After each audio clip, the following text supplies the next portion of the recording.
Dispatch at engine 11, engine 10, ladder 5, battalion 4, good here for possible structure.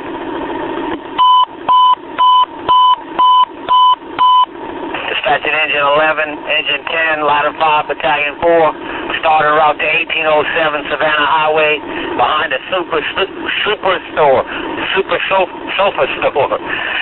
Possible 7-6, 1909 out. That dispatch that you just heard took 27 seconds. The man behind the voice was operator number 4, Captain Gino. Little did he know when he went to work that day that 27-second dispatch that he just completed was going to be the cause of the dismantling of a 125-year-old fire department. It would bring a department to its knees, and it would rewrite NFPA requirements nationwide, causing changes with local departments, federal departments, and state departments nationwide. It would bring heartbreak to a city, and it would change that department into a shining beacon, no less than the lighthouse that stands on its shores. We're talking about Charleston, South Carolina, and the Charleston Nine. On the evening of June 18, 2007, a man reports a fire to employees of the Super Sofa Store and Warehouse in Charleston, South Carolina. Engine 10 was first on the scene at 7:11 p.m. to attack what appeared to be a routine incident. This assumption would prove to be dreadfully wrong. Upon entering the showrooms, crews saw only whiffs of smoke wafting from the ceiling. Although concealed from the firefighters in the showrooms, the fire was spreading and being channeled into the void space above the suspended ceiling of the main showroom, which had no sprinklers. The fire then spread into the rear of the main showroom. Sofas filled with toxic foam burned. The crews struggled to get enough water to fight back the flames as passing cars ran over their supply lines. At 7:35, as smoke filled the showrooms, the front windows of the main showroom were vented. The fire in the rear of the main showroom spread extremely rapidly to the front of the main showroom. Some of the firefighters were pushed through the front windows by the pressure of the fire as it burst through the front windows. As the fire spread across the front of the showrooms, it became impossible to escape from the front of the store. The intense heat of the fire caused the steel roof trusses to fail, and the roof caved in. Flames shot more than 30 feet into the air as a portion of the building's front collapsed. Rescue attempts were fruitless. By 4 a.m., the bodies of 9 firefighters had been recovered from the smoldering ruins.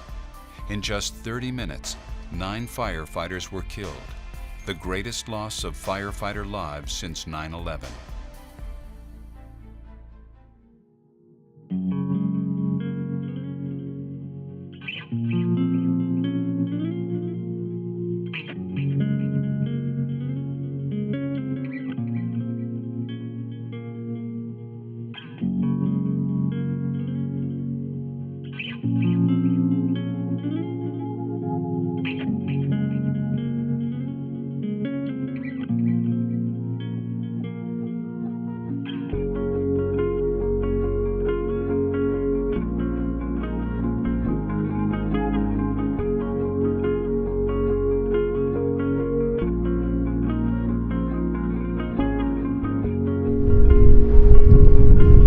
Notice from the video, the markers, which are diamond plate steel boxes on a pedestal, each with a plaque with the firefighter's name on it, years of service, and what engine company he belonged to, are scattered out throughout this property. That's because these plaques are located exactly where they found the bodies.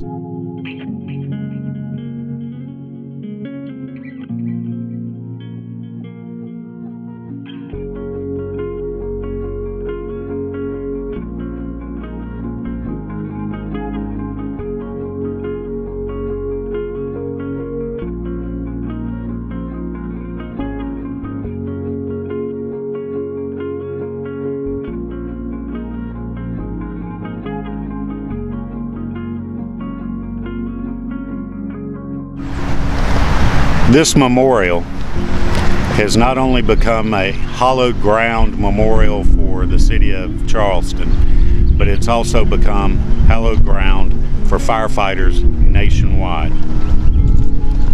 The sacrifices that these firefighters gave that day symbolizes the sacrifices that every firefighter nationwide have vowed that they would give for their communities.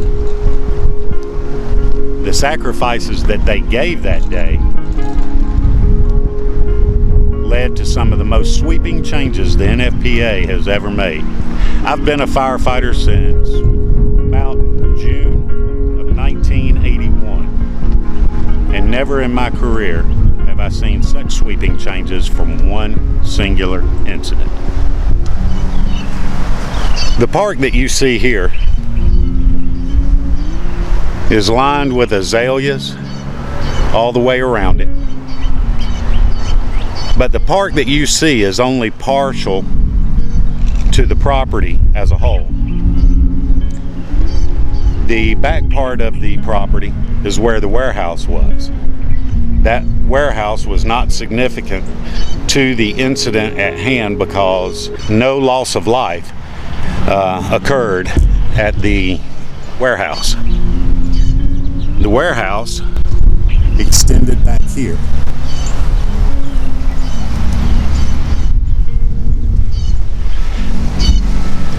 And we're standing now where the loading bay would have been.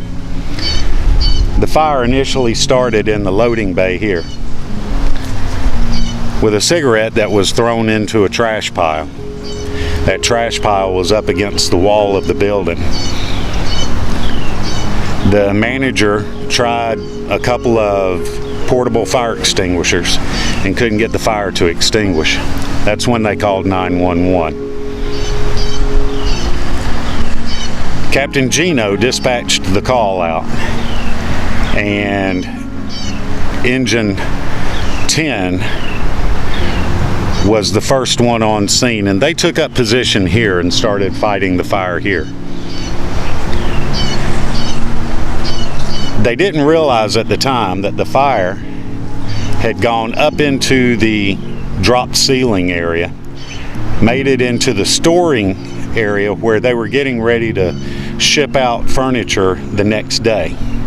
That furniture caught on fire and caused the fire to go up into the drop ceiling area into the showroom. There were several things that occurred that should have thrown up red flags, but individually they did not. Things were overlooked and hand lines were brought into the showroom. But that's not where things got bad. One of the reasons that the fire chief didn't see the fire as he made it to the rear of the main showroom was the holding area. This is a computer animation. You're in the holding area, you're looking towards the warehouse. In the red square in the center of the animation is the fire door leading to the breezeway into the warehouse. The bold red line on the right side is the open roll-up door. Loading dock is to the right. The fire is on the loading dock, and as I run the video here, you can see the hot gases and flames are being channeled from the loading dock through the space above the holding area. There was no suspended ceiling in this particular case. It's being channeled into the space above the main showroom floor. So the hot gases and smoke, effluent, were being channeled above that drop ceiling into that void space. It's likely that this occurred for 5 to 10 minutes, and this accounts for why the firefighters on the showroom floors didn't see the fire spreading into the main showrooms. This is another computer animation. In this particular case, we're looking at the smoke, and we're above the suspended ceiling. If we could play the video. Again, you'll see the fire start on the loading dock area. It moves into the holding area, and then it rapidly begins to fill the void space above the suspended ceiling in the main showroom. Again, this is only 5 minutes after the fire department arrived. It continues to fill that space with unburned fuel for as long as the fire continues there. This is a computer-generated animation of the flame and smoke movement. Again, with the ability to slice and dice the computer fire model, one can look at different elevations. This is at the 5 foot above the floor elevation. The video is going to run at 20 times real time. So again, you can see the fire starting on the loading dock, moving into the holding area, being channeled up above the suspended ceiling. The orange areas are where the computer model believes there are flames. The flames move into the holding area. Eventually, the flames will break through the wall into the rear of the main showroom. However, at this particular point, the fire is very underventilated. It cannot find enough oxygen to spread rapidly. That's why the door was pulled out of the chief's hand when he opened the door at the rear of the west showroom. The fire breaks into the rear of the main showroom. It cannot advance very rapidly because it just cannot find enough oxygen. It does slowly begin to move towards the front, but it pauses. It almost goes out, according to the model, and then they break the windows. And as that additional oxygen flows into the main showroom, the fire is drawn to the front of the store. The fire moves across towards the east showroom, then into the west showroom, effectively sealing the front of the store, taking away any escape routes on the front of the store. The fire then moves towards the back of the main showroom. This is another computer-generated animation. This one is of temperature, okay? In this particular case, it's also at 5 feet above the floor.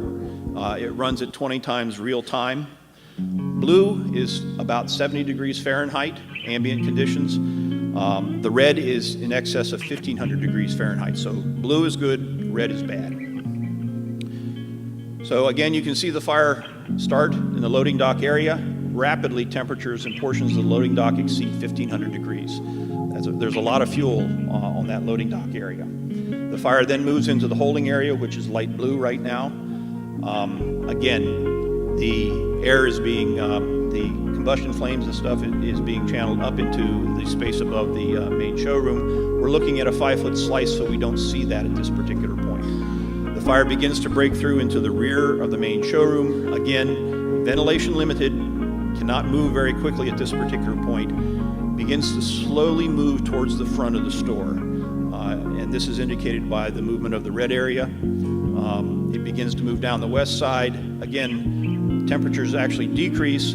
They break the windows, and suddenly the fire is re-energized, moves to the front of the store, moves across to the east of the main showroom, and then into the west side of the west showroom. The reason it didn't move into the east showroom was because the fire doors actually closed between the main and the east showroom. So again, that's how the fire moved from the rear to the front of the store.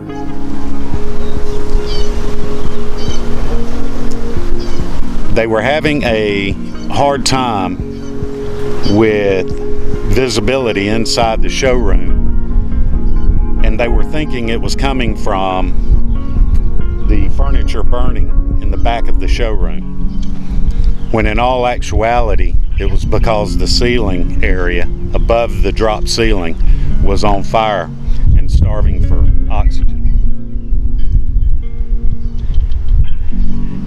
At one point, about 20 minutes after the fire department got on scene,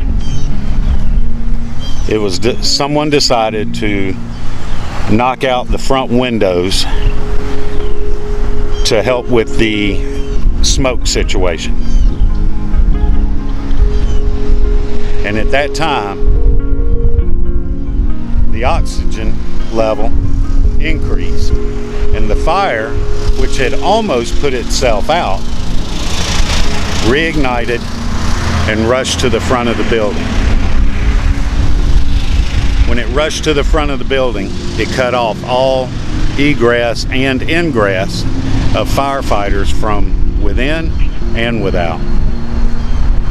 And these 9 firefighters were trapped inside. Set it up.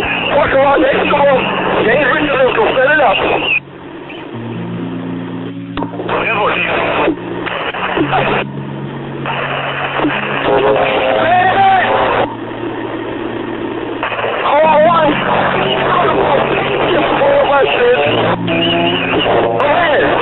love you.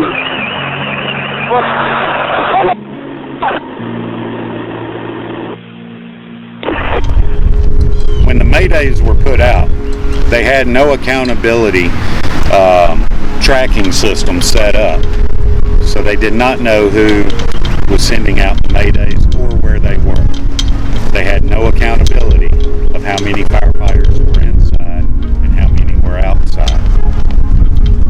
All they knew is that they were getting Mayday calls and there was nothing they could do. 30 minutes after those first Mayday calls went out, the roof collapsed. It took them another 3 hours to get the total fire under control, and at 4 o'clock in the morning, they pulled the last body of the Charleston Nine out of the fire scene. The 9 crewmen that were killed at this location all came from Engine 11, Engine 16, and Ladder 5. Station 11 is currently in the process of being moved to the adjacent property to the south of the memorial. And it will include the memorial into that property. And new improvements to the memorial and to the property are planned by the city of Charleston. If you get a chance, pay a visit to your local fire department. See what they do and give them thanks for the sacrifices that they've already written the check for. They just hope it never has to be cashed. Thanks for joining us. I'm Andy Crutchfield, and this is Keeping History on Two Wheels.